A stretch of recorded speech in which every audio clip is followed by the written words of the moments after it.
পয়গম্বর আরবি সাহাবীদের মজলিসে যাচ্ছেন, প্রতিমধ্যে দেখে একজন এতিম রাস্তার কিনারায় বসে আছে। এতিমকে জিজ্ঞাসা করলেন, খাবার খাইছো? বলে না। খেলাধুলা কেন করো না? বলে আমাকে কেউ খেলা নেয় না, কারণ আবার বাবা নাই, মা নাই। দুনিয়ার নিয়ম হলো বাবার যদি টাকা পয়সা থাকে ওই সন্তানকে আদর করার লোকের অভাব হয় না। আমার টাকা নাই, পয়সা নাই, যার কারণে কেউ আমাকে আদরও করে না। নবীজির দিলের ভিতরে আঘাত লাগলো, বলল, এতিম সন্তান আসো, আজ থেকে আমি তোমার গার্জিয়ান বাবা, চলো আমার সাথে চলো। নবীজি এতিম সন্তানকে নিয়ে রওনা হলেন পাথরিয়া জমি। কিছুক্ষণ হাঁটার পর ছেলেটা হাঁটতে পারে না। পয়গম্বর আরবি বলে, রে এতিম সন্তান, আমি মাথাটা নোয়াই দিলাম, তুমি আমার কাঁধে উঠে বসো, গোটা রাস্তা আমি কাঁধে করে তোমাকে আমি পার করে দিব। নবীজি কাঁধে করে নিয়ে আয়েশা রাদিয়াল্লাহু তাআলা আনহার ঘরে নিয়ে গেলেন। নিয়ে যাওয়ার পরে বললেন, রে আয়েশা, আজ থেকে তুমি সন্তানের মা, আমি হলাম তার বাবা, পোশাক পরায়া দাও। এভাবে নবীজি এতিমদের যত্ন নিতেন। আর এই এতিমদের যত্ন নেওয়ার অন্যতম কারণ হলো সূরা দোহায় আল্লাহ নবীকে বলেন, আলাম ইয়াজিদকা ইয়াতীমান ফাআওয়া, আমি কি আপনাকে এতিম পাই নাই? বাবা মারা গেছে, মাও মারা গেল, আমি আল্লাহ তাআলা আপনাকে একের পর এক গার্জিয়ান দিলাম। পরে যখন খাদিজা রাদিয়াল্লাহু তাআলা আনহাও মারা গেল, চাচা আবু তালেবও মারা গেল, তারপরে আমি আল্লাহ আপনাকে পাহারাদার হিসাবে ফেরেশতা লাগাইয়া দিলাম। এভাবে 63 বছর পর্যন্ত আমি আপনার জিম্মাদার নিলাম।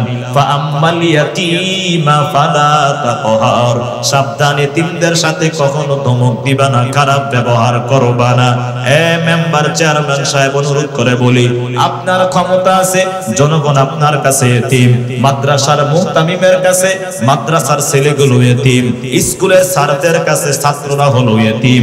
এভাবে প্রত্যেক প্রভাবশালী ব্যক্তির কাছে শাস্তি করতে গরিবরা হলো এতিম। আর যদি কেউ কারো উপর জুলুম করে, পয়গম্বর আরবি বলেন, ইত্তাকি দাওয়াতাল মাজলুম, তোমরা মাজলুমের বদদুয়া থেকে বাঁচো।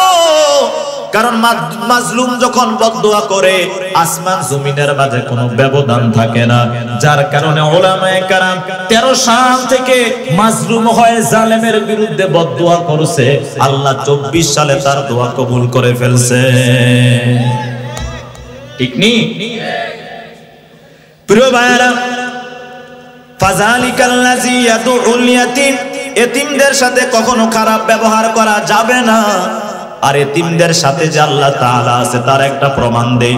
সূরা কাহাফের 82 নম্বর আয়াতে আল্লাহ তাআলা বলেন, ওয়া কানা আবুহুমা সলিহা, খিজির আলাইহিস সালামের সফর সঙ্গী হয় মুসা পয়গম্বর একটি অঞ্চলে ভ্রমণে বের হলেন। যাওয়ার পরে ওই অঞ্চলে গিয়া বললেন, আমাদেরকে একটু পানি দাও। এলাকার লোকেরা তাদেরকে পানি দেয় না, তারায়া দিস। কিছুক্ষণ যাওয়ার পরে খিজির আলাইহিস সালাম দেখে একটা দেয়াল ভাঙ্গা, ওই দেয়ালটাকে তিনি কষ্ট করে সোজা করে দিলেন। এবার মুসা নবী বলে, পানি চাইলেন, পানি দিল না, কিন্তু উল্টা আপনি তাদের দেয়াল নির্মাণ করে দিলেন, কারণ কি? এবার খিজির আলাইহিস সালাম বলে, কারণ হলো আল্লাহ আমাকে এই মুহূর্তে ইলহাম করেছেন, এই দেয়ালের নিচেই একজন বাবার 2 জন এতিম সন্তানের জন্য সম্পদ রেখে গেছে, গচ্ছিত সম্পদ। দেয়ালটা ভাঙ্গার কারণে চোর ডাকাত এখান থেকে এটা উঠাইয়া নিয়ে যাবে। যার কারণে আল্লাহ আমাকে বলছেন তাড়াতাড়ি দেয়ালটাকে নির্মাণ করে দাও, কারণ তার বাবা ছিল নেককার। যার কারণে আমি আল্লাহ তাদের দায়িত্বশীল হয় তোমাকে সুদূর জায়গা থেকে সফর করাইয়া এখানে আইসা দেয়াল নির্মাণ করাইয়া নিলাম। এতিমদের ক্ষেত্রে এই বিষয় মাদ্রাসার মুতামিম সাহেবরা হয়তো মাদ্রাসা চালাইতে হিমশিম খেয়ে যায়।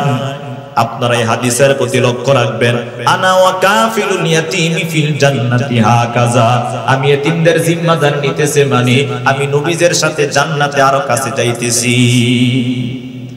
তারপর আল্লাহ তাআলা বলেন, ওয়ালা ইয়াহুদ্দু আলা তুআমিল মিসকিন, কাফেরদের 3 নাম্বার স্বভাব হলো তারা মিসকিনদেরকে খাবার দিতে নিরুৎসাহিত করে, দান করতে নিরুৎসাহিত করে। পয়গম্বর আরবি মক্কা থেকে যখন মদিনায় হিজরত করে বলেন, গেলেন, তখন তিনি সর্বপ্রথম সাহাবীদেরকে 4টা কর্মসূচি দিলেন। কয়টা? ইয়া আইয়ুহান নাস আফশুস সালাম, এ মক্কার মানুষ, তোমরা মদিনার মানুষ, বেশি বেশি তোমরা সালাম প্রচার করো। তারপরে বললেন ওয়া আতইমুত তাআম, তোমরা খাবার খাওয়াও, খাবার খাওয়াও, খাবার খাওয়াও। খাবারের বলতে আমরা যেটা মনে করি বাসায় নিয়ে গরু গোশত, খাসির গোশত না, সদকা করো, খেজুর দিয়া হলেও, জমজমের পানি দিয়া হলো, ফ্রেশ পানি পান করা হলো, 1 কাপ মুরব্বিকে চা দান করে হলো, তোমরা এভাবে মানুষকে খাবার খাওয়াও। এই হাদিসের সূত্র ধরে পয়গম্বর আরবি মসজিদে নববীর মিম্বারে বসে সাহাবীদের সামনে বললেন, সাহাবায়ে কেরাম, আমাদের এখন পানি পান করতে অনেক কষ্ট হয়, পাশে একটা কুয়া আছে ইহুদি, এই ইহুদি আমাদেরকে পানি দিতে চায় না, কে আসো ইহুদি থেকে আমাদের কুয়াটা ক্রয় করে দিবা? উসমান রাদিয়াল্লাহু তাআলা আনহু তিনি বললেন, ইয়া রাসূলুল্লাহ, কোনো টেনশন নাই, যত টাকা লাগুক আমি কুয়াটা কিনে সাহাবীদের জন্য আমি উন্মুক্ত করে দিব। তিনি ওই কুয়াটা কিনলেন। আজও পর্যন্ত ওই কুয়াটার পাশে খেজুর গাছ ছিল।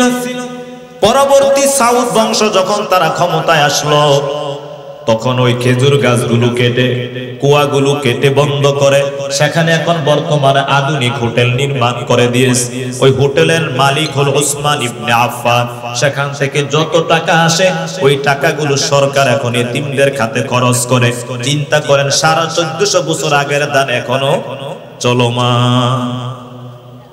এটাকে বলা হয় সাদকায়ে জারিয়া।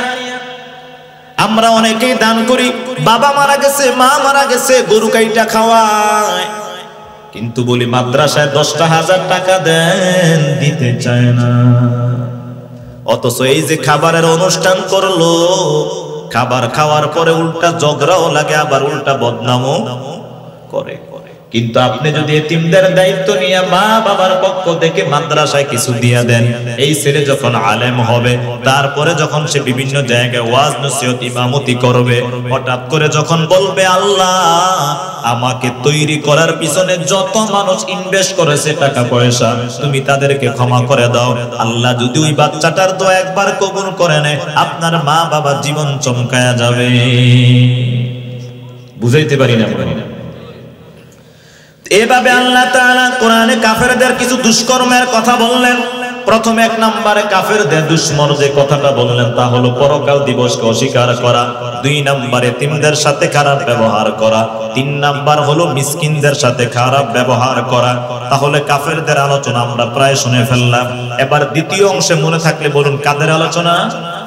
মাশাআল্লাহ।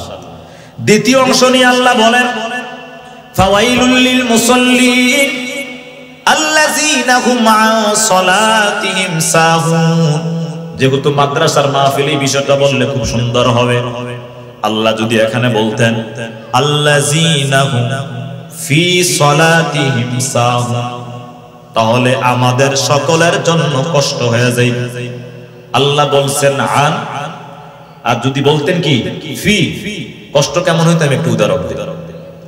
আল্লাযীনা হুম আন সালাতিহিম, আনের কারণে অর্থ হয়ে গেছে যারা নামাজের ব্যাপারে, প্রস্তুতির ব্যাপারে উদাসীন। ফাআলুল হাকীম লা ইয়াখলু আনিল হিকমা, হাকিমের কাজ, হাকিমের কথা কখনো হিকমত থেকে খালি নয়। যে যত বড় জ্ঞানী তার কথার ওজন তত বেশি হয়। পৃথিবীর সমস্ত আলেমদেরকে সবচেয়ে বেশি বলা হবে আলেম, আর আল্লাহর ক্ষেত্রে বলা হয় আলিম। ইন্নাল্লাহা আলিমুম বিযাতিস সুদূর। তো ফাআলুল হাকীম লা ইয়াখলু আনিল হিকমা, হাকিমের কথা হিকমত থেকে খালি না। আল্লাহ তাআলা কোরআনটাকে একটা অলৌকিক ভাবে সৃষ্টি করেছেন। মক্কার ভিতরে সব ধর্মগ্রন্থের অলৌকিকত্ব প্রকাশ করার জন্য একটি কনফারেন্স হয়েছিল। সেখানে সব ধর্মের পণ্ডিতরা সেখানে উপস্থিত ছিলেন। কোরআনুল কারীমের মুজিজা নিয়ে কথা বলার জন্য একজন শ্রদ্ধেয় শায়েখ যখন পড়লেন, জালিকাল কিতাব লা রাইবা ফি, এটা এমন কিতাবের ভিতরে কোনো ভুল নাই, ভুলের কোনো সন্দেহ নেই। অমুসলিম বিজ্ঞানীরা বলতেছে আজীব ব্যাপার, আমরা তাওরাতের ভিতরে ভুল পাই, বাইবেলে ভুল পাই। এই আলেম যে বললেন কোরআনে কোনো ভুল নাই, এটা আমার বিশ্বাস হয় না। যে কোনো মূল্যেই হোক আমি কোরআনের ভুল ধরেই ছাড়ব, বিজ্ঞান সম্মত কোনো ভুল থাকলেও। সেই সূত্র ধরে ফ্রান্সের বিজ্ঞানী ডক্টর মরিস বুকাইলি প্রথমেই তিনি আরবি ভাষা শিখলেন, তারপরে তিনি কোরআনের ইংলিশ অনুবাদগুলো তিনি পড়তে লাগলেন, ব্যাখ্যা পড়তে লাগলেন।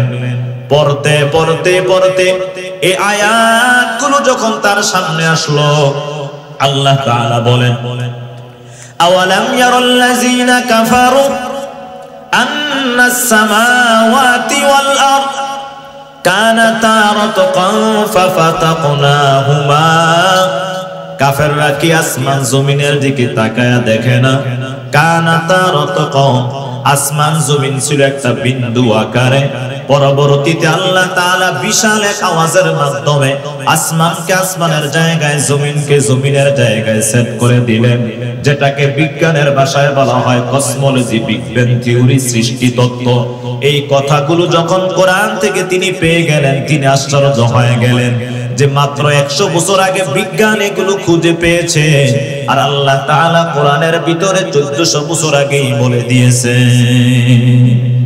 ই কালামে জিন্দা কোরআনে হাকিম, হিকমতে উলায়া জালাসতু কাদিম, জামিউল ইলমি ফিল কোরআনে হাকিম, তাকাসুরাত আনহু আফহামুর রিজালি। শুধু তাই নয়, এই পৃথিবীর 24 সালের এই পৃথিবীতেও কোরআনের মুজিজা যত দিন দিন যায় তত বৃদ্ধি পায়। কোরআনে একটা আয়াত আছে, আর রিজালু কাওয়ামুনা আলান নিসা, পুরুষরা নারীদের থেকে সব দিক থেকে শক্তিশালী। এক খ্রিস্টান হসপিটালের ভিতরে যত নার্স আছে বেশিরভাগ হলো খ্রিস্টান, মাত্র একজন মুসলিম ছিল। সে কোরআন নিয়ে সব সময় গর্ব করে বলতো, আমার কোরআনে কোনো ভুল নেই, আমার কোরআন সব যুগের চ্যালেঞ্জের সমাধান দিতে পারে। এবার ওই খ্রিস্টান মহিলারা চিন্তা করলো যে কোনো মূল্যে হোক ওই মুসলিম মেয়েটাকে লাঞ্ছিত করতে হবে, অপদস্থ করতে হবে। যেই চিন্তা সেই কাজ। একই দিনে হসপিটালে এক মহিলার, দুই মহিলার 2টা সন্তান হলো। একজনের ছেলে সন্তান আর একজনের মেয়ে সন্তান। হাতের ভিতরে কোন রকম নিদর্শন দিয়া 2 জনকে 2 জায়গায় শোয়া দিল, মাদেরকে আলাদা করে দিল। তারপরে মুসলিম নার্সকে খ্রিস্টান নার্সরা ডাক দিয়া এনে বলে, বাচ্চা দেখেই বলে দিতে হবে কার ছেলে কার মেয়ে, কার ঘর থেকে ছেলে সন্তান আসছে, কার ঘর থেকে মেয়ে সন্তান আসছে। এবার ওই মুসলিম নারী বলে, কোনো টেনশন নাই, তবে সমস্যার সমাধান আমি না দেখেই বলে দিতে পারবো। বলে কিভাবে বলে দিবা?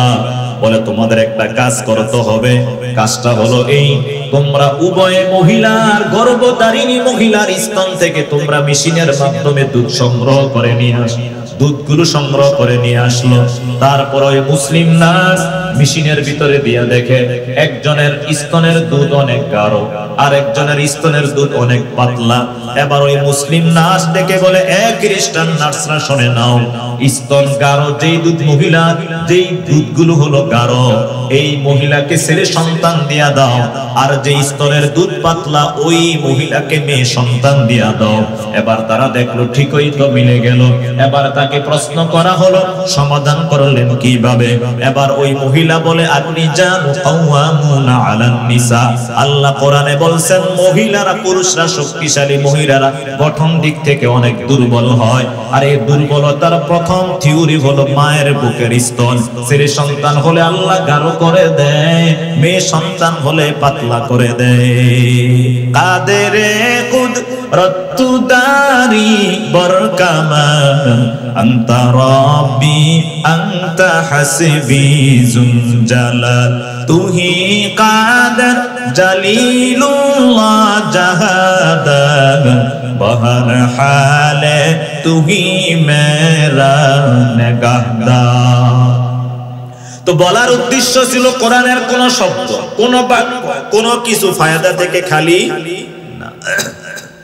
তো সূরা মাউন, এই সূরা মাউনের একাধিক নাম আছে। যেমন এই সূরার আরেকটা নাম হলো সূরা দ্বীন, আরেকটা নাম হলো ইয়াতীম, আরেকটা নাম হলো তাকযীব। এবার আসলে এই সূরা মূল আলোচনার কি? এই সূরার ভিতরে প্রথম যে 3 আয়াত, আরাইতাল্লাযী ইউকাযযিবু বিদ্দীন ফাযালিকাল্লাযী ইয়াদউল ইয়াতীম ওয়া লা ইয়াহুদ্দু আলা তুআমিল মিসকিন, এই 3 আয়াতে আল্লাহ তাআলা কাফেরদের দুষ্কর্মের কথা বলছেন। কাদের? কাফের। আর ফাওয়াইলুল লিল মুসাল্লিন থেকে নিয়ে ওয়ায়ামনাউনাল মাউন পর্যন্ত আল্লাহ তাআলা মুনাফিকদের দুষ্কর্মের কথা বলছেন। তাহলে সূরা মাউন আল্লাহ তাআলা কয় শ্রেণীর মানুষের কথা বলছেন? 2 শ্রেণীর। প্রথম 3 আয়াতে কাফেরদের, পরবর্তী 4 আয়াতে আল্লাহ তাআলা মুনাফিকদের কথা বলছেন। চলুন আমরা মূল আলোচনায় প্রবেশ করি। আল্লাহ তাআলা কাফেরদের বদঅভ্যাস বলতে গিয়ে বলেন, আরাইতাল্লাযী ইউকাযযিবু বিদ্দীন, এই পয়গম্বর আপনি কি দেখেন না, ইউকাযযিবু বিদ্দীন, যারা দিনকে অস্বীকার করে। প্রশ্ন, মা মা'নাদ দ্বীন, দিন বলতে কি? আমরা মনে করি দিন বলতে শুধুমাত্র ইসলাম। না না, আল্লাহ তাআলা দিনকে বিভিন্ন জায়গায় বিভিন্ন আঙ্গিকে ব্যবহার করেছেন। যেমন এতাআতকে আল্লাহ তাআলা দিন হিসাবে বুঝাইছেন, ওয়া মা উমিরু ইল্লা লিয়াবুদুল্লাহা মুখলিসিনা লাহুদ্দিন। এখানে দিন মানে এতাআত। আল্লাহ তাআলা প্রতিদানকে দিন বলে বুঝাইছেন। যেমন লাকুম দীনুকুম ওয়ালিয়া দীন, এখানে দিন মানে ধর্ম নয়, এখানে দিন মানে প্রতিদান। অর্থাৎ লাকুম দীনুকুম, যে যে ধর্মে করবে ওই ধর্মের প্রতিদান সে পাবে। কেউ যদি মুসলিম ধর্ম পালন করে ওই ধর্মের প্রতিদান সে পাবে। কেউ যদি শিরিক ধর্ম পালন করে, মুশরিক ধর্ম পালন করে, ওই ধর্মের শাস্তিও সেই পাবে। সূরা কাফিরুনের এই লাকুম দীনুকুম ওয়ালিয়া দীনের অর্থ বর্তমান রাজনীতিবিদ যারা আছে, বিগত আমলে বর্তমানের সামনে যারা হবে, অনেকেই বুঝে না, না বুঝেই বলে ধর্ম যার যার, উৎসব সবার। প্রমাণ কোথায়? বলে প্রমাণ তো কোরআনে আছে, লাকুম দীনুকুম ওয়ালিয়া দীন। এবার আমি আপনাকে দ্বিতীয় প্রশ্ন করি, লাকুম দীনুকুম ওয়ালিয়া দীন এটা কি সূরা কাফিরুনের প্রথম অংশ না শেষের অংশ? শেষের অংশ। এবার প্রথম অংশের দিকে যদি তাকান, আল্লাহ বলে, কুল ইয়া আইয়ুহাল কাফিরুন, হে নবী আপনি কাফেরদেরকে বলে দেন, লা আ'বুদু, ইবাদত করি না, মা তা'বুদুন, তোমরা যে লাত মানাতের ইবাদত করো। আল্লাহর নবী তো প্রথমেই বলে দিলেন আমি তোমাদের সাথে নাই, তোমাদের সাথে কোনো অংশীদার নাই। তাহলে কোন যুক্তিতে আমরা শেষের অংশ দ্বারা বলতে পারি ধর্ম যার যার, উৎসব সবার? শুরুর দিকে তাকায় না, তাকায় কোন দিকে? শেষের। তো লাকুম দীনুকুম ওয়ালিয়া দীন এটা সূরা কাফিরুনের শেষের অংশে, শুরুর অংশ নয়। এই কথাটাকে ইঙ্গিত করে দেখবেন বাংলাদেশে এক সময় প্রচুর বলা হতো রাষ্ট্র ধর্ম ইসলাম রাখা যাবে না, মানুষ আঘাত পাবে যদি রাষ্ট্র ধর্ম ইসলাম রাখা হয়। তাহলে আমি যুক্তি দিয়া বলি, বাংলাদেশের সব কিছুর জাতীয়করণ আছে। ফুলের জাতীয়করণ, ফলের জাতীয়করণ, কাঁঠাল, মাছের জাতীয়করণ, ইলিশ, এভাবে বন বলেন, বাঘ বলেন, সবকিছুর জাতীয়করণ আছে। ধর্মের ক্ষেত্রে কেন উদারতা দেখান? যদি ইলিশকে জাতীয়করণ করলে অন্য ভাষার উপর কি জুলুম হয় না? ভাষাকে জাতীয়করণ করলে কি ইংলিশ মানুষ যারা আছে তাদের উপর কি নারাজ হয় না, অসন্তুষ্ট হয় না? যারা পাহাড়ে বসবাস করে তারা তো অনেকে চায়নার মতো কথা বলে, তাদের ভাষাও তো বোঝা যায় না, তারাও তো বাংলাদেশের নাগরিক, তাহলে তাদের উপরে কি জুলুম হয় না? ধর্মের ক্ষেত্রে আসলে এত উদারতা কোথা থেকে আসে? এই যে তারা 11 সালে বলেছিল রাষ্ট্র ধর্ম রাখবে না, 16 সালেও বলেছিল রাষ্ট্র ধর্ম রাখবে না, 20 সালেও বলেছিল রাষ্ট্র ধর্ম রাখবে না, পরিশেষে 21 সালে বলেছিল রাষ্ট্র ধর্ম রাখবে না। যারা বলেছিল রাখবে না, সময়ের পরম্পরায় এখন তারাও আর ক্ষমতার চেয়ারে নাই। এই কারণে আমি বক্তান করে বলি, সব জায়গায় বাংলাদেশের সব মানুষের নাম বদলাতে পারে, বইয়ের পাতায় স্বাধীনতা সংগ্রাম বদলাতে পারে, বঙ্গোপসাগরের সব পানি যেতে পারে শুকিয়েও, বুড়িগঙ্গার সব পানি যেতে পারে শুকিয়েও, সুন্দরবন কেটে হতে পারে ইটের বাটার লাকড়ি, শিল্পপতিরা দেউলিয়া হয়ে খুঁজতে পারেন চাকরি। এভাবে সব কিছু পরিবর্তন হলেও, আসমান জমিন পরিবর্তন হলো, বাংলাদেশের মানুষ যে ইসলাম প্রিয়, ইসলামের প্রতি যে একটা ইমোশন দুর্বলতা কাজ করে, এই ভালোবাসা কখনো পরিবর্তন সরানো যাবে না, যাবে না। তো আল্লাহ তাআলা বলেন, আরো আইতাল্লাযী ইউকাযযিবু বিদ্দীন, এ নবী আপনি কি কাফেরদেরকে দেখেন না যারা দিনকে অস্বীকার করে? এই সূরা মাউনের দিন বলতে কি মুফাসসিরিনে কেরাম বলেন বিল বাসি ওয়াল জাযাই ওয়াল হিসাব। এখানে দিন বলতে হলো পরকাল দিবসকে অস্বীকার করা। মক্কার জমিনে আস ইবনে ওয়াইল সহ বড় বড় কাফেররা বলতো, আইযা মিতনা ওয়া কুননা তুরাবা, আমরা যখন মরে যাব, পচে যাব, কে আমাদেরকে পুনরুত্থান করবে?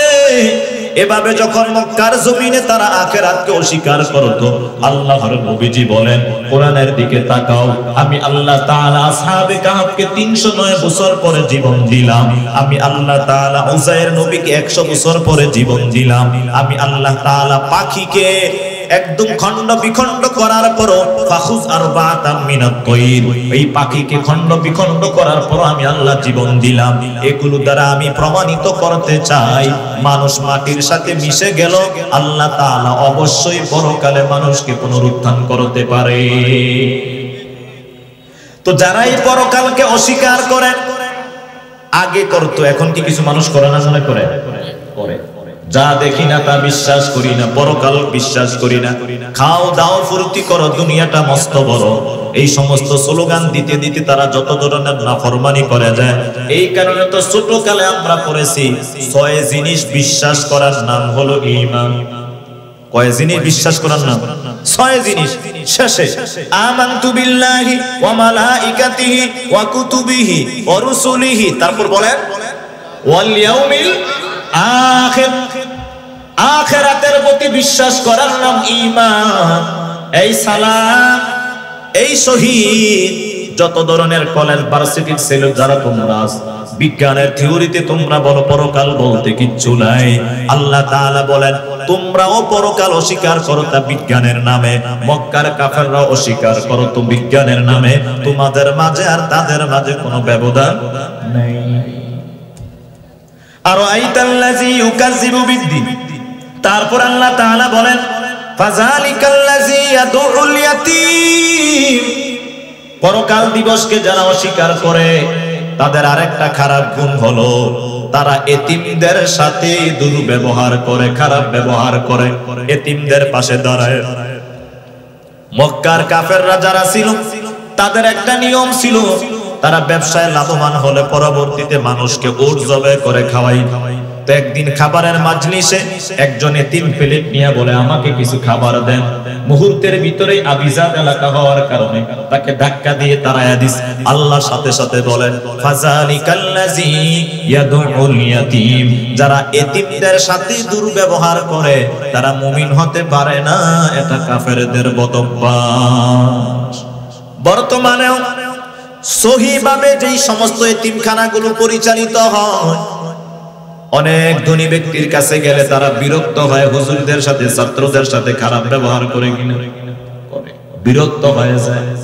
এ মুসলমান, আমি আমার হিসাবের কথা বলছি না, সরকারের কথা বলতেছি। সরকার রাষ্ট্রপ্রধানরা বলতে বাধ্য হয় মাদ্রাসাগুলো যদি এতিমদের জিম্মাদার না নিত, সরকারের পক্ষ থেকে এত এতিমকে ট্যাগেল দেওয়া কষ্ট হয়ে যাইত।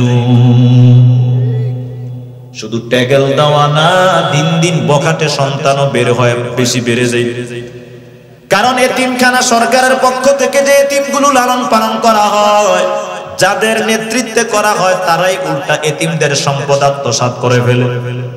ঠিক নেই? আর যারা এতিমদের সম্পদ আত্মসাৎ করে, আল্লাহ তাআলা বলেন, ইন্নাল্লাযীনা ইয়াকুলুনা আমওয়ালাল ইয়াতামা যুলমান ইন্নামা ইয়াকুলুনা ফি বুতুনিহিম নারা। যারা এতিমদের সম্পদ খায়, অন্যায় করে যারা এতিমদের সম্পদ খায়, যুলমান ইন্নামা ইয়াকুলুনা ফি বুতুনিহিম নারা, নিশ্চয়ই তারা সম্পদ খায় না, বরং তারা জাহান্নামের আগুন খায়।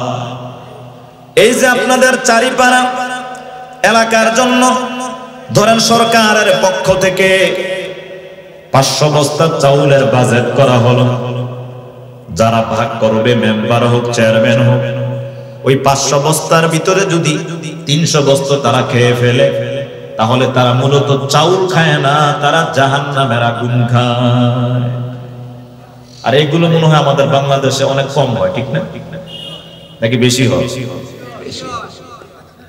এতিমদের সম্পদ খেয়ে ফেলে, অথচ পয়গম্বর আরবি বলেন, আনা ওয়া কাফিলুল ইয়াতীমি ফিল জান্নাতি হাকাযা। যারা এতিমদের জিম্মাদার নিবে, এতিমদের সাথে ভালো ব্যবহার করবে, 2 আঙ্গুলের মাঝে যেমন কোনো ব্যবধান নাই, ঠিক তেমনি ভাবে যারা এতিমদের জিম্মাদার নিবে, তারাও আমার সাথে জান্নাতে থাকবে, কোনো ব্যবধান থাকবে না। পয়গম্বর আরবি সাহাবীদের মজলিসে যাচ্ছেন, প্রতিমধ্যে দেখে একজন এতিম রাস্তার কিনারায় বসে আছে। এতিমকে জিজ্ঞাসা করলেন, খাবার খাইছো? বলে না। খেলাধুলা কেন করো না? বলে আমাকে কেউ খেলা নেয় না, কারণ আবার বাবা নাই, মা নাই। দুনিয়ার নিয়ম হলো, বাবার যদি টাকা পয়সা থাকে, ওই সন্তানকে আদর করার লোকের অভাব হয় না। আমার টাকা নাই, পয়সা নাই, যার কারণে কেউ আমাকে আদরও করে না। নবীজির দিলের ভিতরে আঘাত লাগলো, বলল, এতিম সন্তান, আসো, আজ থেকে আমি তোমার গার্জিয়ান বাবা, চলো আমার সাথে চলো। নবীজি এতিম সন্তানকে নিয়ে রওনা হলেন পাথরিয়া জমি। কিছুক্ষণ হাঁটার পরে ছেলেটা হাঁটতে পারে না। পয়গম্বর আরবি বলে, রে এতিম সন্তান, আমি মাথাটা নোয়াই দিলাম, তুমি আমার কাঁধে উঠে বসো, গোটা রাস্তা আমি কাঁধে করে তোমাকে আমি পার করে দিব। নবীজি কাঁধে করে নিয়ে আয়েশা রাদিয়াল্লাহু তাআলা আনহার ঘরে নিয়ে গেলেন। নিয়ে যাওয়ার পরে বললেন, রে আয়েশা, আজ থেকে তুমি সন্তানের মা, আমি হলাম তার বাবা, পোশাক পরায়া দাও। এভাবে নবীজি এতিমদের যত্ন নিতেন। আর এই এতিমদের যত্ন নেওয়ার অন্যতম কারণ হলো সূরা দোহায় আল্লাহ নবীকে বলেন, আলাম ইয়াজিদকা ইয়াতীমান ফাআওয়া, আমি কি আপনাকে এতিম পাই নাই? বাবা মারা গেছে, মাও মারা গেল, আমি আল্লাহ তাআলা আপনাকে একের পর এক গার্জিয়ান দিলাম। পরে যখন খাদিজা রাদিয়াল্লাহু তাআলা আনহাও মারা গেল, চাচা আবু তালেব মারা গেল, তারপরে আমি আল্লাহ আপনাকে পাহারাদার হিসাবে ফেরেশতা লাগাইয়া দিলাম। এভাবে 63 বছর পর্যন্ত আমি আপনার জিম্মাদার নিলাম। ফা আম্মাল ইয়াতীমা ফালা তাকহার, সাবধান, এতিমদের সাথে কখনো ধমক দিবা না, খারাপ ব্যবহার করবা না। এ মেম্বার, চেয়ারম্যান সাহেব, অনুরোধ করে বলি, আপনার ক্ষমতা আছে, জনগণ আপনার কাছে এতিম, মাদ্রাসার মুহতামিমের কাছে মাদ্রাসার ছেলেগুলো এতিম, স্কুলের স্যারদের কাছে ছাত্ররা হলো এতিম। এভাবে প্রত্যেক প্রভাবশালী ব্যক্তির কাছে শাব্দিক অর্থে গরিবরা হলো এতিম। আর যদি কেউ কারো উপর জুলুম করে, পয়গম্বর আরবি বলেন, ইত্তাকি দাওয়াতাল মাজলুম, তোমরা মাজলুমের বদদুয়া থেকে বাঁচো। কারণ মাজলুম যখন বদদুয়া করে, আসমান জমিনের মাঝে কোনো ব্যবধান থাকে না। যার কারণে উলামায়ে কেরাম 13 সাল থেকে মাজলুম হয়ে জালেমের বিরুদ্ধে বদদুয়া করছে, আল্লাহ 24 সালে তার দোয়া কবুল করে ফেলছে। ঠিক নি? প্রিয় ভাইরা, ফাযালিকাল্লাযী ইয়াদউল ইয়াতীম, এতিমদের সাথে কখনো খারাপ ব্যবহার করা যাবে না। আর এতিমদের সাথে যে আল্লাহ তাআলা আছে তার একটা প্রমাণ দেই। সূরা কাহাফের 82 নম্বর আয়াতে আল্লাহ তাআলা বলেন, ওয়া কানা আবুহুমা সলিহা। খিজির আলাইহিস সালামের সফর সঙ্গী হয় মুসা পয়গম্বর একটি অঞ্চলে ভ্রমণে বের হলেন। যাওয়ার পরে ওই অঞ্চলে গিয়া বললেন, আমাদেরকে একটু পানি দাও। এলাকার লোকেরা তাদেরকে পানি দেয় না, তারায়া দিস। কিছুক্ষণ যাওয়ার পরে খিজির আলাইহিস সালাম দেখে একটা দেয়াল ভাঙ্গা, ওই দেয়ালটাকে তিনি কষ্ট করে সোজা করে দিলেন। এবার মুসা নবী বলে পানি চাইলেন, পানি দিল না, কিন্তু উল্টা আপনি তাদের দেয়াল নির্মাণ করে দিলেন, কারণ কি? এবার খিজির আলাইহিস সালাম বলে, কারণ হলো আল্লাহ আমাকে এই মুহূর্তে ইলহাম করেছেন, এই দেয়ালের নিচেই একজন বাবার দুইজন এতিম সন্তানের জন্য সম্পদ রেখে গেছে, গচ্ছিত সম্পদ। দেয়ালটা ভাঙ্গার কারণে চোর ডাকাত এখান থেকে এটা উঠাইয়া নিয়ে যাবে, যার কারণে আল্লাহ আমাকে বলছেন তাড়াতাড়ি দেয়ালটাকে নির্মাণ করে দাও, কারণ তার বাবা ছিল নেককার, যার কারণে আমি আল্লাহ তাদের দায়িত্বশীল হয় তোমাকে সুদূর জায়গা থেকে সফর করাইয়া এখানে আইসা দেয়াল নির্মাণ করাইয়া নিলাম। এতিমদের ক্ষেত্রে এই বিষয় মাদ্রাসার মুতামিম সাহেবরা হয়তো মাদ্রাসা চালাইতে হিমশিম খেয়ে যায়। আপনারা এই হাদিসের প্রতি লক্ষ্য রাখবেন, আনা ওয়া কাফিলুল ইয়াতীমি ফিল জান্নাতি হাকাযা, আমি এতিমদের জিম্মাদার নিতেছি, মানে আমি নবীদের সাথে জান্নাতে আরো কাছে যাইতেছি। তারপর আল্লাহ তাআলা বলেন, ওয়ালা ইয়াহুদ্দু আলা তুআমিল মিসকিন। কাফেরদের ৩ নাম্বার স্বভাব হলো তারা মিসকিনদেরকে খাবার দিতে নিরুৎসাহিত করে, দান করতে নিরুৎসাহিত করে। পয়গম্বর আরবি মক্কা থেকে যখন মদিনা হিজরত করে গেলেন, তখন তিনি সর্বপ্রথম সাহাবীদেরকে 4টা কর্মসূচি দিলেন। কয়টা? ইয়া আইয়ুহান নাস আফশুস সালাম, এ মক্কার মানুষ, তোমরা মদিনার মানুষ, বেশি বেশি তোমরা সালাম প্রচার করো। তারপরে বললেন ওয়া আতইমুত তাআম, তোমরা খাবার খাওয়াও, খাবার খাওয়াও, খাবার খাওয়াও। খাবারের বলতে আমরা যেটা মনে করি বাসায় নিয়ে গরু গোশত, খাসির গোশত না, সদকা করো, খেজুর দিয়া হলো, জমজমের পানি দিয়া হলো, ফ্রেশ পানি পান করা হলো, 1 কাপ মুরব্বিকে চা দান করে হলো, তোমরা এভাবে মানুষকে খাবার খাওয়াও। এই হাদিসের সূত্র ধরে পয়গম্বর আরবি মসজিদে নববীর মিম্বারে বসে সাহাবীদের সামনে বললেন, সাহাবায়ে কেরাম, আমাদের এখন পানি পান করতে অনেক কষ্ট হয়, পাশে একটা কুয়া আছে ইহুদি, এই ইহুদি আমাদেরকে পানি দিতে চায় না, কে আছো ইহুদি থেকে আমাদের কুয়াটা ক্রয় করে দিবা? উসমান রাদিয়াল্লাহু তাআলা আনহু তিনি বললেন, ইয়া রাসূলুল্লাহ, কোনো টেনশন নাই, যত টাকা লাগুক আমি কুয়াটা কিনে সাহাবীদের জন্য আমি উন্মুক্ত করে দিব। তিনি ওই কুয়াটা কিনলেন। আজও পর্যন্ত ওই কুয়াটার পাশে খেজুর গাছ ছিল। পরবর্তী সাউদ বংশ যখন তারা ক্ষমতায় আসলো, তখন ওই খেজুর গাছগুলো কেটে, কুয়াগুলো কেটে বন্ধ করে সেখানে এখন বর্তমানে আধুনিক হোটেল নির্মাণ করে দিয়েছে। ওই হোটেলের মালিক হল ওসমান ইবনে আফফান।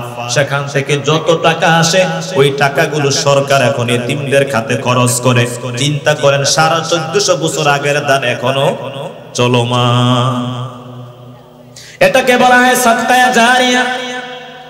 আমরা অনেকেই দান করি, বাবা মারা গেছে, মা মারা গেছে, গরু কাইটা খাওয়ায়, কিন্তু বলি মাদ্রাসায় 10টা 1000 টাকা দেন, দিতে চায় না। অথচ এই যে খাবারের অনুষ্ঠান করলো, খাবার খাওয়ার পরে উল্টা ঝগড়াও লাগে, আবার উল্টা বদনামও করে। কিন্তু আপনি যদি এতিমদের দায়িত্ব নিয়ে মা বাবার পক্ষ থেকে মাদ্রাসায় কিছু দিয়ে দেন, এই ছেলে যখন আলেম হবে, তারপরে যখন সে বিভিন্ন জায়গায় ওয়াজ নসিহত ইমামতি করবে, হঠাৎ করে যখন বলবে, আল্লাহ আমাকে তৈরি করার পিছনে যত মানুষ ইনভেস্ট করেছে টাকা পয়সা, তুমি তাদেরকে ক্ষমা করে দাও। আল্লাহ যদি ওই বাচ্চাটার দোয়া একবার কবুল করে নেয়, আপনার মা বাবার জীবন চমকায়া যাবে। বুঝাইতে পারি না?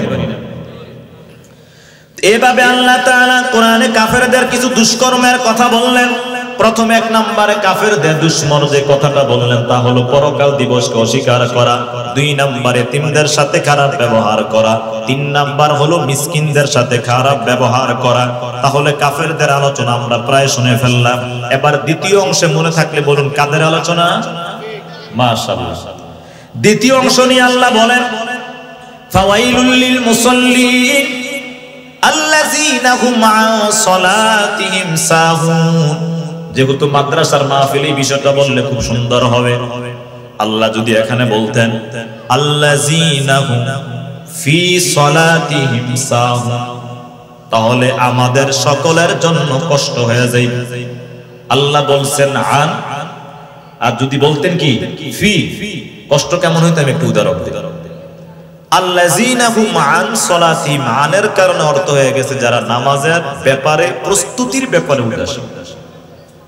আর যদি ফি বলতেন নামাজের ভিতরে উদাসীন। আমাদের এমন কেউ নাই যে 4 রাকাত নামাজ পড়ি 1 সেকেন্ডের জন্য হলেও মনোযোগ অন্যদিকে যায় না। এরকম বুজুর্গ আছে, মনোযোগ কি যাবে। স্বয়ং নবীজির মনোযোগ তিনি বেখালে ভুলে গেছেন। আসরের নামাজ 4 রাকাতের জায়গায় 2 রাকাত পরে সালাম ফিরে দিয়েছেন। সাহাবায়ে কেরাম মনে করছে যে মনে হয় ওহী আসছে বিদায় 4 এর জায়গা কি 2। তো এক সাহাবী সাহস করে বলতেছে ইয়া রাসূলুল্লাহ ওহী আসছে নাকি? বলে না। তাহলে 4 এর জায়গায় 2 যে বললেন, বলে ভুলে গেছে। সাথে সাথে আবার 2 রাকাত পড়লেন। তার মানে যত বড় আমরা ইমানদার হই না কেন, চেষ্টা করলেও নামাজের ভিতরে মনোযোগ এদিক সেদিক কি চলে যায়। তো আল্লাহ যদি বলতেন ধ্বংস তাদের জন্য যারা নামাজের ভিতরে উদাসীন, তাহলে আমরা কেউই আল্লাহর এই ধমক থেকে বাঁচতে পারতাম না। আল্লাহ বলছেন কি আল্লাযীনা হুম আন, যারা নামাজের প্রস্তুতির ব্যাপারে উদাসীন। এবার আমি আপনাদেরকে বুঝাই যে প্রস্তুতিটা কি। নামাজের সর্বপ্রথম যে প্রস্তুতিটা শুরু হয় এটা হলো ইস্তেনজা থেকে। কিসের থেকে? ইস্তেনজা থেকে। যেই যুবক এই পরিমাণ টাইট প্যান্ট পরছে যে বৈশা পেশাব করতে পারে না, সে যখন দাঁড়ায়া করবে তখন মাটি যদি শক্ত হয় তো সেখান থেকে ফোঁটা রিপিট করে বা এভাবে তার শরীরে প্যান্টে পড়বে কিনা। আর যদি শরীর যদি অপবিত্র থাকে নামাজ হবে? তাহলে নামাজের প্রস্তুতি শুরু হয় কোন জায়গা থেকে? ইস্তেনজা থেকে। এই কারণে তো নবীজি বলে ইস্তানজিহু আনিল বাউল ফাইন্না আম্মাতা আযাবাল কবরি মিনহু, তোমরা পেশাবের ফোঁটা থেকে বেঁচে থাকো, কারণ অধিকাংশ কবরে শাস্তি হয় পেশাবের ফোঁটার কারণে। বিশেষ করে যাদের পেশাব ক্লিয়ার হয় না, ডায়াবেটিস, শুনতে লাজ লাগলো এটাই বাস্তব। প্রয়োজনে নামাজ 1-2 রাকাত মিস হোক, তাড়াহুড়া করবেন না, পেশাব ক্লিয়ার করে তারপরে ওযু করবেন। যদি পেশাব ক্লিয়ার না করে ওযু করেন, দেখবেন যে ওযু করার পরে আরো কয়েক ফোঁটা পড়তে তখন আর আপনার ভিতরে শয়তান আরো বেশি কি ওয়াসওয়াসা দিতে থাকে। 2 নাম্বার আসলো পেশাব করলেন ঠিকমতো, এবার আসেন ওযু।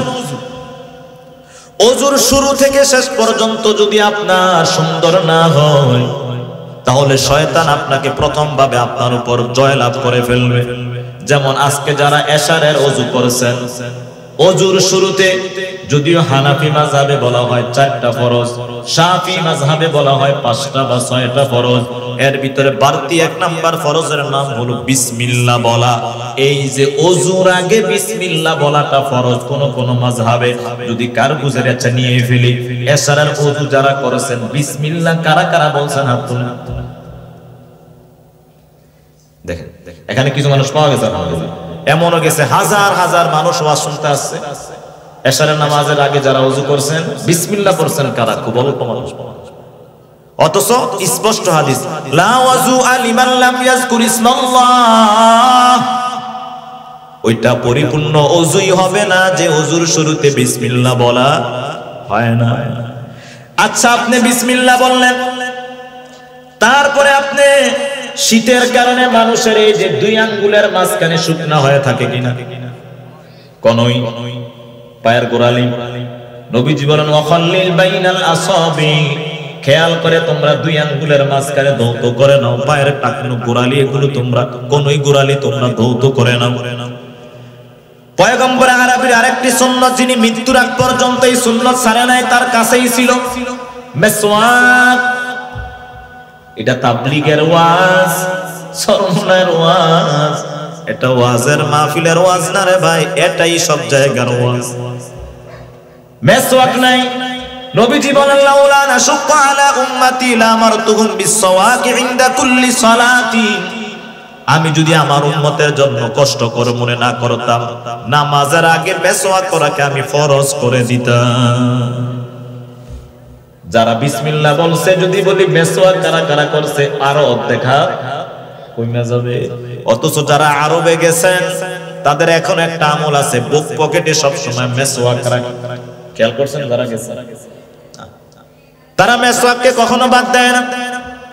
এই যে আপনি বিসমিল্লাহ বললেন না, এগুলো গোড়ালির দিকেও লক্ষ্য রাখলেন না, তারপর আপনি মেসওয়াকও করলেন না, ওযু শেষ করার পরে কালেমা শাহাদাত আপনি পড়লেন না, তো আপনার ওযুটা পরিপূর্ণ হইল কিভাবে? এই কারণে আল্লাহ তাআলা বলেন আল্লাযীনা হুম আন সালাতিহিম সাহুন, যারা নামাজের ব্যাপারে উদাসীন তারা ধ্বংস। আমরা এগুলো লক্ষ্য রাখবো তো ইনশাআল্লাহ। 2 নাম্বার, নামাজের ব্যাপারে উদাসীন বলতে নামাজের সময় নিয়ে উদাসীন। নামাজের একটা অন্যতম ফরজ ওয়াক্ত মতো নামাজ পড়া। ইন্নাস সালাতা কানাত আলাল মুমিনিনা কিতাবাম মাওকুতা, তোমরা নির্দিষ্ট টাইমে নামাজ পড়ে নাও। পয়গম্বর আরবি নারীদেরকে টার্গেট করে বলেন, আমার নারীরা মা বোনেরা যারা ওয়াজ শুনতেছেন, এই 2 মিনিটের জন্য এখন আপনারা একটু মনোযোগটা এদিকে রাখেন। পয়গম্বর আরবি বলেন নারীদের বেশি ডিউটি নেই, তারা যদি 4টি দায়িত্ব পালন করে জান্নাতের 8টা দরওয়াজা তাদেরকে ওয়েলকাম করে জানাবে। 1 নাম্বার হলো ইজা সাল্লাত খামসাহা, তারা যদি সময় মতো নামাজ আদায় করে নেয়। আমাদের অধিকাংশ নারীরা নামাজ পড়ে ঠিক, কিন্তু জোহরের নামাজ ঠেকায় আসরে নিয়া। এটা বেশি না? তো টাইম মতো নামাজ আদায় করা 2 নাম্বার। ওয়াসামাত শাহরাহা, রমজানের রোজাগুলো কাজা রোজাগুলো রাখা। মহিলাদের মাসিক 3 দিন ছুটি হয়, এই কারণে রমজানের রোজাগুলো বাদ যায়। অনেক মহিলারা নফল রোজা রাখে ঠিক, ওই কাজা রোজা রাখতে ভুলে যায়। তারপরে 3 নম্বরে বলেন ওয়া তাআত যাওজাহা ওয়া হাফিজাত ফুরুজাহা, স্বামীর অনুপস্থিতি তারা লজ্জাস্থানকে হেফাজত করবে, কখনো কারো সাথে পরকীয়া জড়িত হবে না। বর্তমানে যাদের স্বামী প্রবাসে থাকে বা মোবাইলের কারণে এখন ঘরে ঘরে অশান্তি, পরকীয়ার ক্যান্সার ঢুকে গেছে। 4 নাম্বার ওয়া তাআত যাওজাহা, স্বামীর আনুগত্য করবে প্রত্যেক হালাল কাজে। নারীদের 4টা ডিউটি, এটা যদি পালন করে তাহলে নারীরা জান্নাতে চলে যাবে। তো বলতেছিলাম যেটা পুরুষরা যতটুকু না টাইম মতো নামাজ পড়তে পারে, নারীরা বিভিন্ন সাংসারিক কারণে পড়ে না। এই কারণে বলে নেই নামাজের যেহেতু একটা বড় দায়িত্ব হলো টাইম মতো নামাজ পড়া। আল্লাহ তাআলা বলেন যারা টাইম মতো নামাজ পড়বে না, তারা পড়লেও তাদের জন্য আলাদা সতর্কবার্তা। 2 নাম্বার 3 নাম্বার ব্যাখ্যা হলো আমরা অনেকেই নামাজের ব্যাপারে যত্নশীল, হ্যাঁ, যোহর আসর মাগরিব এশা পারফেক্ট মুসল্লি, কিন্তু ফজরের সময় কাউকে পাওয়া যায় না। অথচ নবীজির সবচেয়ে যত নামাজের ব্যাপারে হাদিস আছে সব হলো ফজরের ব্যাপারে হাদিস। আল্লাহ তাআলা নিজে ফজরের নামাজের শপথ করেছেন, ওয়াল ফাজর, ফজরের শপথ। নবীজি বলেন মান সাল্লা সুবহা ফি জামাআতিন ফাহুয়া ফি জিম্মাতিল্লাহ, যে ব্যক্তি ফজরের নামাজ পড়বে সে আল্লাহর জিম্মায় চলে যাবে। একজন শিল্পপতি মেম্বার চেয়ারম্যান যদি বলে এই যুবক তোর কোনো টেনশন নাই, তোর পিছনে আমি আছি, তার হুঙ্কার দেখে কে, প্রভাব দেখে কে, যে জায়গা আল্লাহ বলে ফজর পড়লে রিজিকার জিম্মাদার আমি, সিনজিওয়ালা রিকশা চালক কনকনে শীতে ঠিকই বের হয়, মসজিদে ঢুইকা নামাজ পড়তে চায় না। ঘুমের চেয়ে নামাজ ভালো, আর তুমি ঘুমাইও না, ঠিক মতো পড়িলে নামাজ জান্নাত তোমার ঠিকানা। পশু পাখি কীট পতঙ্গ কেউ ঘুমিয়ে রইল না, মানুষ হয় ঘুমিয়ে থাকা, ঠিক তো মোদের হবে না। নামাজের ব্যাপারে যারা উদাসীন তারা ধ্বংস। হযরত আলী রাদিয়াল্লাহু তাআলা আনহু যুদ্ধের ময়দানে তিনি তীরবিদ্ধ হয়েছেন। এবার সাহাবায়ে কেরাম যখন তীর বের করতে যায় তিনি বেহুশ হয়ে মাটিতে পড়ে যান। সিনিয়র সাহাবীরা বলল হযরত আলী যখন নামাজে দাঁড়াবে তখন তার নামাজের ভিতরে তীর বের করে আনবা। ঠিক এই তিনি যখন রাতের নামাজে তিনি নামাজে দাঁড়াইলেন, কোরআন যখন একের পর এক মধুর কণ্ঠে তিনি তেলাওয়াত করতে লাগলেন, ভিতরে যখন তিনি প্রবেশ করে গেলেন আধ্যাত্মিকতার কারণে, তখন ওই নামাজের ভিতরে তীর বের করে আনছে। নামাজের পরে হযরত আলী দেখে তার পায়ের ভিতরে কোনো তীর নেই। তিনি আশ্চর্য হয়ে বলে, আমি আল্লাহর কসম করে বলি নামাজের মনোযোগের কারণে আমি একটুও টের পাই নাই। মকুন সুস্তি দর নামাজে পাঞ্জে গানা ফাওয়াইলুল লিল মুসাল্লিনাল্লাযিনা মুমিনারা ইনামাজে এমদাদে দান ইস্তাঈনু আয়াতে কুরআন। জাবের রাদিয়াল্লাহু তাআলা আনহু থেকে বর্ণিত, তিনি বলেন যুদ্ধের ময়দান থেকে আমরা ফিরত এসে তাবু গাড়লাম। পাহাড়িয়া জায়গায় তাবু গাড়ার কারণে নবীজি বললেন রাত্রি বেলায় দুশমনরা হামলা করতে পারে, অতএব পাহারা দেওয়ার জন্য দুইজন সাহাবী দাঁড়ায়া যাও। একজন মুহাজির আর একজন আনসার সাহাবী দাঁড়ায়া গেল। মুহাজির মানে মক্কা থেকে যারা মদিনায় হিজরত করেছে, আনসার মানে যারা মদিনায় ছিল তাদেরকে বলা হয় আনসার। দুইজন সাহাবী দাঁড়ায়া গেল, ভাগ করে দিল, তুমি রাতের অর্ধেক পাহারা দিবা, আমরা রাতের অর্ধেক পাহারা দিব। এভাবে রাতের প্রথম অংশে যিনি পাহারার কাজে নিয়োজিত ছিলেন তিনি চিন্তা করলেন অলস সময় কাটায় কোনো লাভ নাই, নফল নামাজে আমি দাঁড়ায়া যাই। কারণ সাহাবীদের সবচেয়ে বড় আমল ছিল কোনো বিপদে পড়লেই তারা নামাজে দাঁড়ায়া যাইতেন। আমরা বিপদে পড়লে মাজারে চলে যাই, বিপদে পড়লে তাবিজ কুমারের কাছে চলে যাই, বিপদে পড়লে বিভিন্ন মসজিদে মান্নত করি, পাগলা মসজিদে, অমুক মসজিদে। কিন্তু সাহাবায়ে কেরাম বলতেন না, বিপদে পড়লে সবার আগে চলে যাও আল্লাহর কাছে। ইয়া আইয়ুহাল্লাযীনা আমানুস্তাঈনু বিস-সাবরি ওয়াস-সালাহ। সেই ধারাবাহিকতায় ওই সাহাবী নামাজে দাঁড়াইয়া সূরা কাহাফ পড়তেছেন।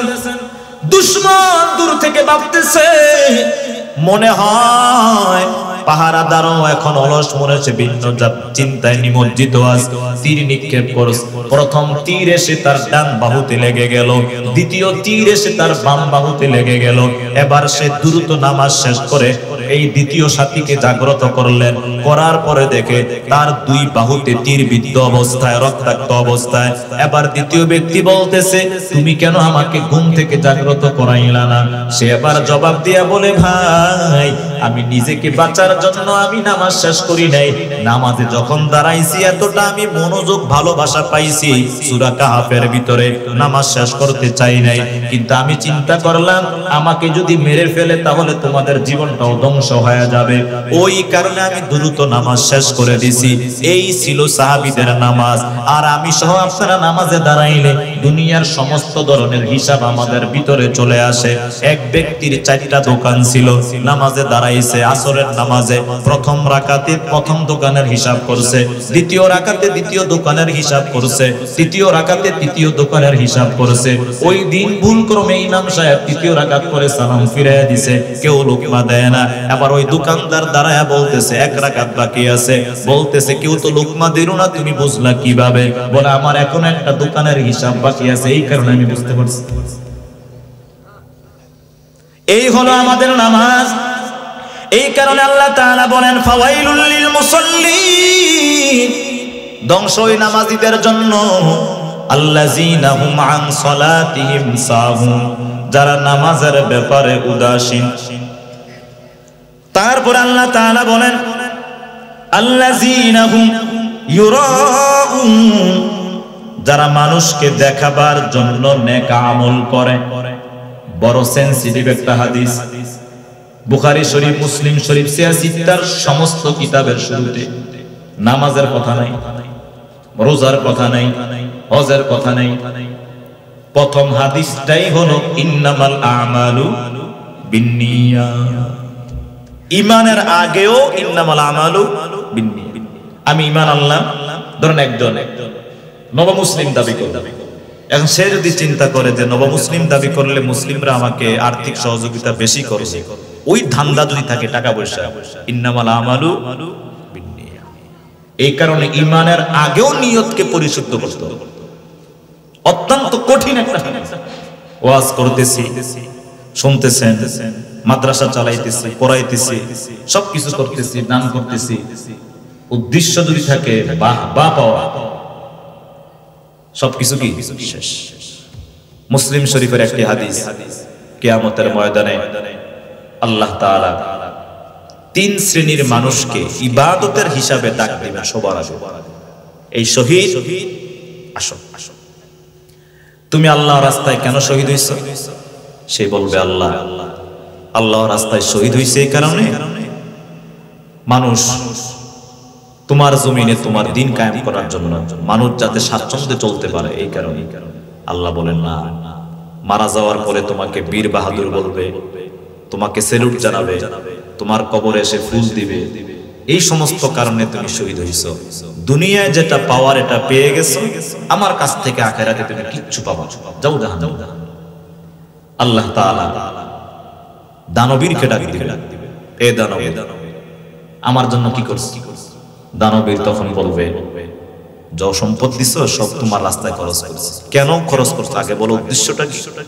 তখন দানবীর বলবে, তোমার সন্তুষ্টি। আল্লাহ বলবেন, মিথ্যা বলতেছো।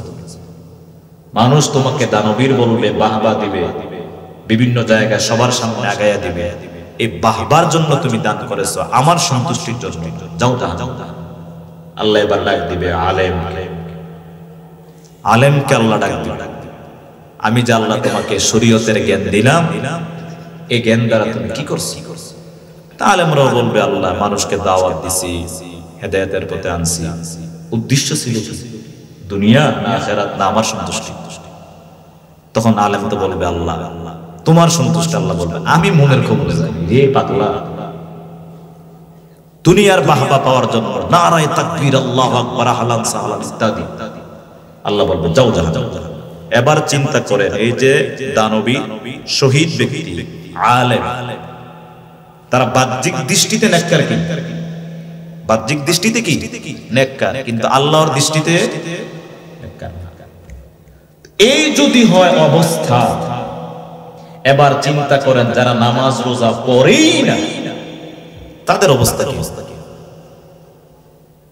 আল্লাহ এই কারণে বলেন, আল্লাযীনা হুম ইউরাউন, যারা মানুষকে দেখাবার জন্য আমল করে ধ্বংস। পয়গম্বর আরবি মসজিদে নববীর মিম্বারে বসে দাজ্জাল সম্পর্কে তিনি হাদিস বলতেছেন, এমন ভাবে তিনি হাদিস বলতেছেন, সাহাবায়ে কেরাম খেজুর গাছের আশপাশে তিনি দাজ্জালকে খুঁজতেছেন। কিছুক্ষণ পরে নবীজি বললেন, দাজ্জালকে পাইছো? বলেন, না ইয়া রাসূলুল্লাহ। তখন নবীজি বললেন, শোনো, আমি আপনাদেরকে বলতেছি, যারাই আছেন শোনেন। নবীজি বলেন, দাজ্জাল থেকেও বড় ভয়ঙ্কর হলো রিয়া, লোক দেখানো আমল। দাজ্জালকে দেখলেই বোঝা যাবে সে দাজ্জাল, কিন্তু কার ভিতরে লোক দেখানো আমল আছে সঠিক। তারপর আল্লাহ তাআলা বলেন, ওয়ায়ামনাউনাল মাউন, মাউনের এক নাম্বার ব্যাখ্যা হলো যারা প্রয়োজনীয় জিনিস চাইলে দেয়। ধরেন আমার এখন এই মুহূর্তে একটা ডিম বাঁচতে হবে, পেঁয়াজের দরকার, বাজারে যাইতে হবে, আমি বললাম একটা পেঁয়াজ দাও, কৃপণতা করে আমাকে পেঁয়াজটাকে দিল না। থাকে না প্রতিবেশী, ইমার্জেন্সি কিছু লাগে না। এটা হলো প্রথম ব্যাখ্যা, যারা প্রতিবেশীর হক পালন করে না তারা ধ্বংস। 2 নাম্বার ব্যাখ্যা, মাউন বলতে হলো যাকাত, যারা যাকাত দিতে অস্বীকার করে। এখানে যত সমাজসেবক আছে তারা দেখবেন দান করে ঠিকই, কিন্তু রমজানে সঠিকভাবে অনেকে যাকাত দেয়। আর যাকাত ভিত্তিক অর্থনীতি যদি সমাজে প্রতিষ্ঠিত থাকতো, সুষ্ঠু বন্টন যদি হইতো ফাউন্ডেশনের মাধ্যমে, ইনসাফের ভিত্তিতে, বাংলাদেশে 53 বছর কি ওই 90 সালে কোনো ফকিন্নি খুঁজে পাওয়া যেত না, ঠিক নেই? কিন্তু এখন যাকাতের টাকাটা কে উঠাবে, কে সুষ্ঠু বন্টন করবে, এই লোকগুলো খুঁজে পাওয়া এখন কি কঠিন হয়ে গেছে। তো সূরা মাউনের শুরু থেকে শেষ পর্যন্ত যদি আপনি দেখেন, পুরোটাই হলো সমাজ বিনির্মাণে। যেমন সমাজের ভিতরে এতিম অসহায় থাকে, বিধবা থাকে, আল্লাহ এই কথা বললেন, ইয়াতীম ওয়ালা ইয়াহুদ্দু আলা তুআমিল মিসকিন। শেষে আল্লাহ বললেন, ওয়ায়ামনাউনাল মাউন। তাহলে সূরা মাউনের শুরু থেকে শেষ পুরোটাই হলো সমাজ বিনির্মাণে কি কি ভূমিকা রাখতে হবে। আল্লাহ শুরুতে বলে দিলেন পরকালের কথা, যারা পরকালকে অস্বীকার করে আর যার ভিতরে পরকালের ভয় থাকবে সে এতিমদের সাথেও খারাপ ব্যবহার করবে না, মিসকিনদের সাথেও খারাপ ব্যবহার করবে না, একটা মানুষ কিছু সাহায্য চাইলেও তাকে খালি হাতে ফেরত দিবে না, মানুষকে দেখাবার জন্য ইবাদত করবে না। মূল ভিত্তি হলো আখিরাত, পরকাল। এই কারণে আল্লাহ তাআলা সূরা ফাতিহায় 3 নম্বর আয়াতে বাধ্যতামূলক ওয়াজিব করে দিয়েছে মালিকি ইয়াউম, বিচার দিবসের ভয় যার ভিতরে ঢুকে যাবে, কিসের সূরা মাউন, কিসের ফালাক নাস, তার সমস্ত কর্মকাণ্ড আল্লাহ তাআলা সহজ করে দিবেন। শুধু বিচার দিবসের ভয়টা যদি কারো ভিতরে থাকে। যুবকদেরকে যদি আমি কোনো যুবককে বলি, তুই মোবাইলে যা যা দেখতেছস তোর ডিভাইসটা আমি হ্যাক করে নিলাম, ও ভয়ে আর খারাপ কিছু দেখবে না, কারণ সে যা দেখবে তা আমার কাছে কি চলে আসবে, যেটা গোয়েন্দারা করে থাকে। আমরা যদি আল্লাহর ভয়টা ঢুকে আনি, আমি যা দেখতেছি যা করতেছি দেখতেছি কি শেষ পৃথিবীর কেউ আপনাকে কোনো অপরাধ করাইতে পারবে না, একটাই থিওরি, আল্লাহ আমাকে জানাচ্ছে। আর এটা প্রথম কথাই আল্লাহ সূরা মাউনে বলছে। আল্লাহ তাআলা আমাদেরকে বেশি বেশি আমল করার তৌফিক দান করুক, আমিন। তো আপনাদেরকে সর্বশেষ যে দাওয়াত, আজকে হলো মাহফিলের প্রথম দিন। আগামীকাল বাংলাদেশের প্রখ্যাত আলেম যারা আছে, আল্লামা খালেদ সাইফুল আইয়ুব হুজুর, আল্লামা হাসান জামিল সাহেব, মামুনুর রশিদ মাহমুদি, আগামীকাল তারা আসবেন। তো আপনারা যারা অল্প মানুষ, আমিও ছোট মানুষ, আপনারা মানুষ আছেন অল্প, কোনো সমস্যা নেই। আগামীকাল ইনশাআল্লাহ দলে দলে আপনারা এক একজনে দাওয়াত দিবেন, জাইবুল সাহেব হুজুর আসবে, আমরা কথা শুনবো। মাগরিব বা এশারের পর থেকে আমরা ভরপুর পুরো মাঠ প্যান্ডেল ইনশাআল্লাহ